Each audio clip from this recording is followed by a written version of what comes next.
আপনি কি কখনো খেয়াল করেছেন যে আমরা যে নিয়মিত 5 বার সালাত পড়ছি, তারপরেও কেন আমাদের জীবনে পরিবর্তন আসছে না? এর একটা বড় কারণ হলো সালাত এটা 2টা ভাগে পড়া হয়।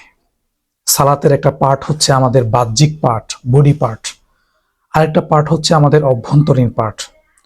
যেমন সালাতের বাহ্যিক পার্ট হলো আমরা আমাদের হাত বা আমাদের বডি এটা দিয়ে সালাত আদায় করছি, কিন্তু সালাতের যে ভিতরগত যে পার্ট, অভ্যন্তরীণ পার্ট, অর্থাৎ আমার অন্তর, আমার কলব, আমার হৃদয়, সেটা দিয়ে আমরা সালাত পড়ছি কিনা দেখার বিষয়।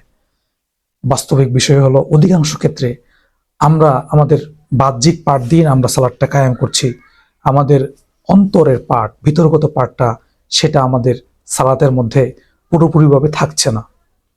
আমরা যখন সালাতের মধ্যে দাঁড়াচ্ছি, আমরা যখন সালাতের মধ্যে রুকু দিচ্ছি, রুকু দেওয়ার সময় যখন আমার বডিটা আল্লাহ পাকের সামনে রুকুতে যায়, সেই সাথে সাথে কি আমার অন্তরটাও কি আল্লাহর সামনে রুকুতে যাচ্ছে কিনা, এটা আমার চিন্তার বিষয়।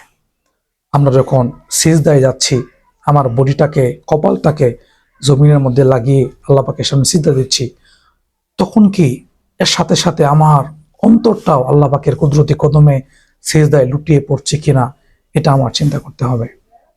এভাবে যদি আমরা সালাতের প্রত্যেকটা পার্টে আমাদের অন্তরটাকে হাজির করতে পারি, আমাদের কলবটাকে হাজির করতে পারি, তাহলে কিন্তু আমাদের সেই সালাতের মধ্যে রূহ আসবে, সেই সালাতের মধ্যে প্রাণের সঞ্চার হবে, এবং সেই সালাত কিন্তু আমার জীবনে অভূতপূর্ণ পরিবর্তন নিয়ে আসবে। আল্লাহ তাআলা আমাদেরকে আল্লাহ পাক যেভাবে পছন্দ করেন সেভাবে সালাত কায়েম করার তৌফিক দান করেন।